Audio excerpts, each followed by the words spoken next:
Hello guys! Welcome! Collective reading tayo ngayon. So, tingnan natin ngayon kung ano yung hindi malimot-limutan ng tao mo.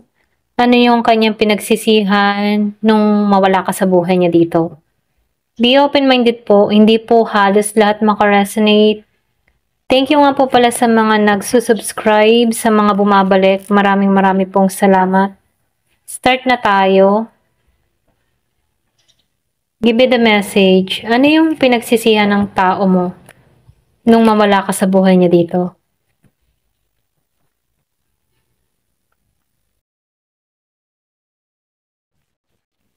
Give me the message. Ano yung pinagsisihan niya nung mawala ka?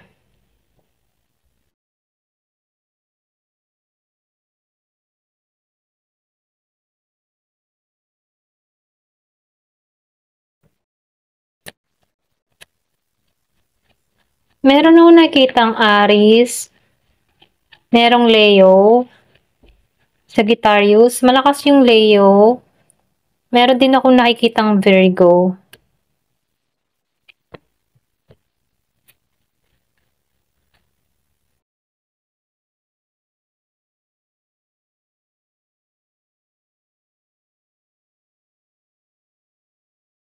Nakikita ko dito, yung iba sa inyo, marami siyang natutunan pagdating sa'yo. Lalo-lalo na nung inalisan mo to. Natuto tong magseryoso.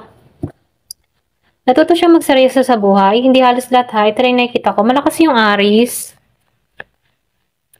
Natuto siya na magsinop. Yung iba sa inyo, kung ikaw yung may atraso sa taong ito, marami siyang binago sa sarili niya na kung saan binubuo niyang muli yung sarili niya dito.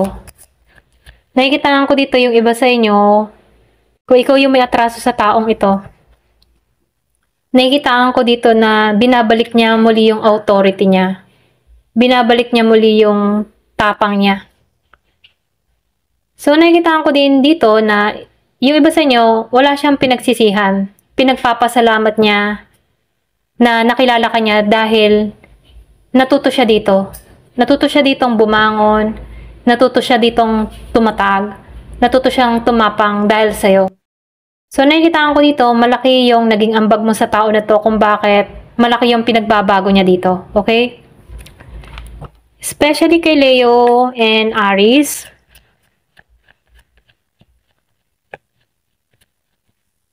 So, nakikita ko din dito, yung iba sa inyo, pinagpapasalamat ka niya, hindi yung pinagsisihan ha, pinagpapasalamat. Ito yung lumalabas sa card na pinagpapasalamat niya. Kung hindi dahil sa'yo, hindi niya nakita muli yung sarili niya. Hindi siya muling tumatag or pwede rin sabihin na hindi siya nagtatagumpay sa panahon ngayon, okay?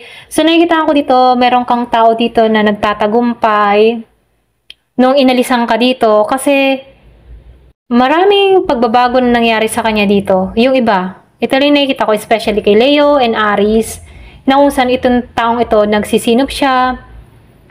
Yung kanyang experience na masakit sa tao niya dito, ito yung nagtutulak sa kanya kung bakit nagiging siyang matagumpay dito ngayon, kung bakit binubuo niya muli yung sarili niya, kung bakit alam niya na yung direksyon.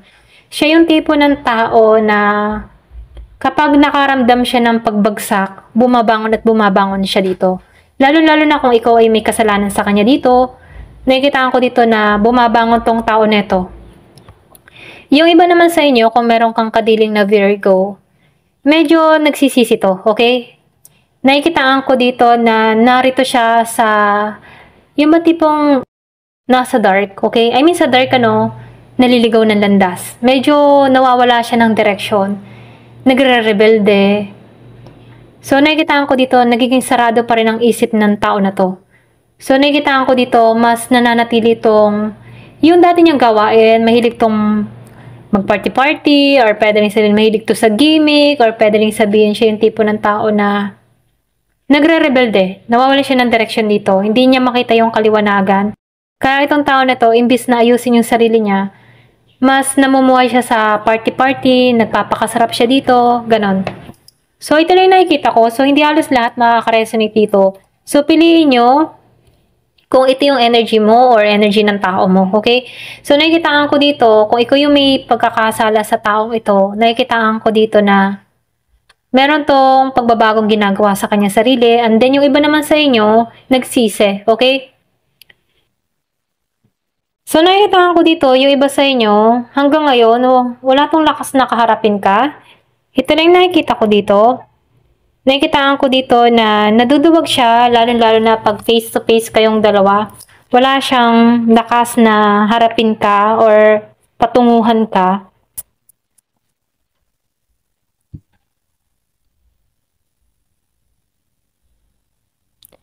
So, nakikitaan ko din dito, no, yung iba sa inyo, especially kay Virgo, meron ding Capricorn and Tauro. So, nakikitaan ko dito, hindi naman halos lahat ng Virgo, pare-pareho kayo ng energy. Meron positive, meron ding negative, okay? Kaya be open-minded po, ha?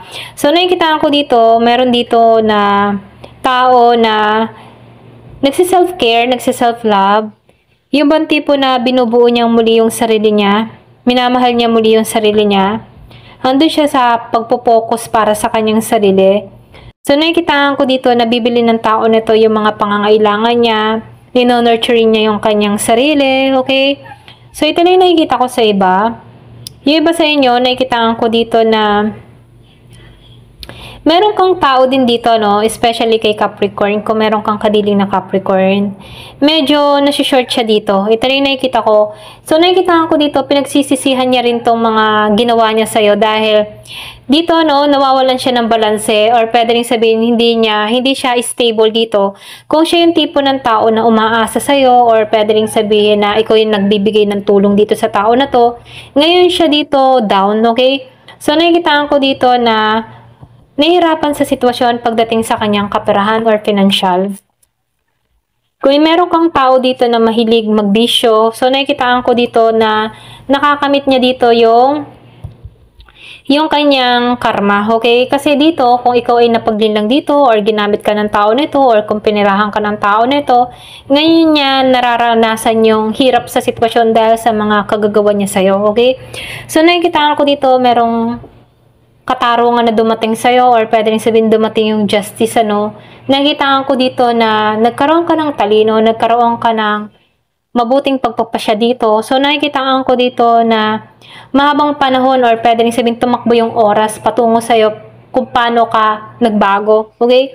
So, nakikitaan ko dito, kinat mo tong tao na to kasi nakita mo yung totoo or yung pagiging huwad nito. Nakita mo lahat-lahat, okay? So, nakikitaan ko dito, hindi biglaan na nakita mo kung anong klaseng tao ito. So, nakikitaan ko dito na mahabang panahon ka na paglinlang din ng tao nito. Kaya itong tao nito, kung ano man yung mga nagawa sa'yo, pinagsisisihan ng tao na to dahil nararanasan niya yung hirap na sitwasyon sa panahon ngayon.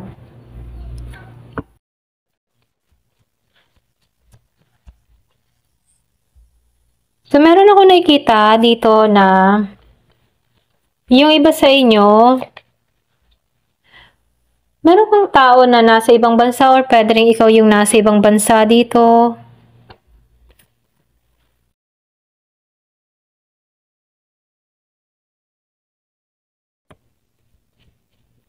Nakikitaan ko dito, no, kung ikaw man yung nasa ibang bansa or nasa ibang bansa tong tao nito, nung naghiwalay kayo na to, okay? Nakikitaan ko dito na hindi siya nagiging masaya dito, okay? Ito lang nakikita ko, meron kang mga natuklasan na kung saan andun yung pag-uusig mo or pwede rin nandun yung panghuhusga mo sa tao na to. Kaya itong tao na to, nahihirapan to sa sitwasyon dahil alam niya yung mga nagawang pagkakamali niya dito. Excuse me, kung ikaw man yung nasa ibang bansa dito, nakikitaan ko dito na nagiging kang maayos, nagiging kang masagana. Samantalang tong tao na to, nakikitaan ko dito na nahihirapan sa sitwasyon. So, nakikitaan ko dito, meron ditong gantimpala na re-receive yung iba. May mga blessing ka na re-receive dito, nagkakaroon ng transformation, or pwede rin sabihin na nababago ka dito. So, nakikitaan ko dito, meron ditong nakaranas ng stuck sa sitwasyon, merong hindi nakakatulog, nahihirapan sa sitwasyon.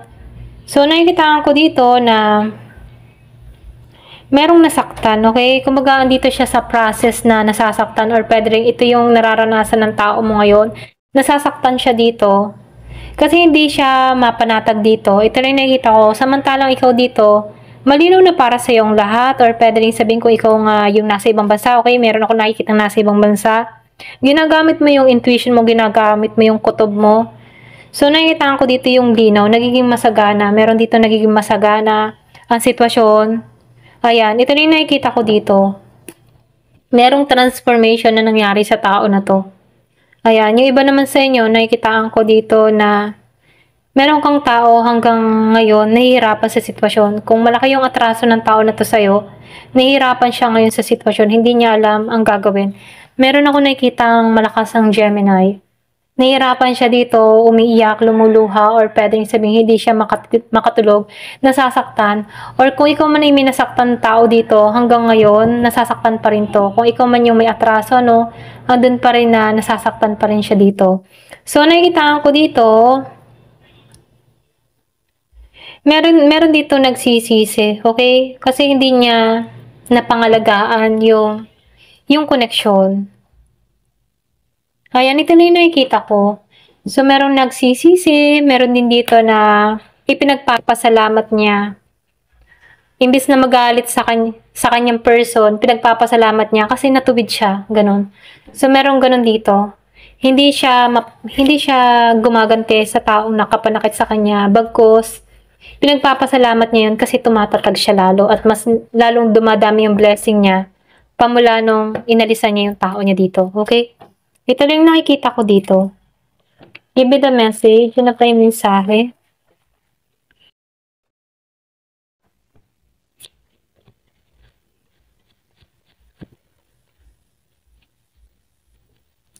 So, nakikita ko dito, meron ditong detachment, walang usap, cold, feeling cold. So, nakikita ko dito na sa healing process. So, meron ako nakikita dito, meron kang tao dito na very clingy, okay? Meron din ako nakikita disharmony, hindi panatag. Yung iba sa inyo dito, sa Nine of Air, nakikita ko dito, meron kang tao dito na hindi panatag, trigger siya sa conflict na nangyari sa inyo. So, pwedeng nagsisisi to dahil sa mga nagawang pagkakasala sa'yo dahil nag-detach ka dito. Kung meron ka mang kadiling dito na nagkaroon ng atraso sa'yo. Meron ako nakikita dito na Virgo, Capricorn, Taurus. Meron din Gemini, Aquarius, and Libra. Aries, Leo, Virgo. Okay? So, meron din ako nakikita dito na Capricorn. So, nakikita ko dito, meron ditong yung tipo na naka-connect na lang siya sa trabaho niya, okay? Meron ditong tinatapos yung kontrata. Kaya dito, no, yung nakita ko kanina sa ibang bansa, pwedeng merong tinatapos na contract, okay? Or pwede rin na mas masyado siyang nakafocus sa trabaho niya. Ayan, hindi niya iniintindi muna yung tao niya, ganun. So, meron ako nakikita ang ganun dito. Ayan. Hanggang dito na lamang po. Thank you for watching. Love and peace.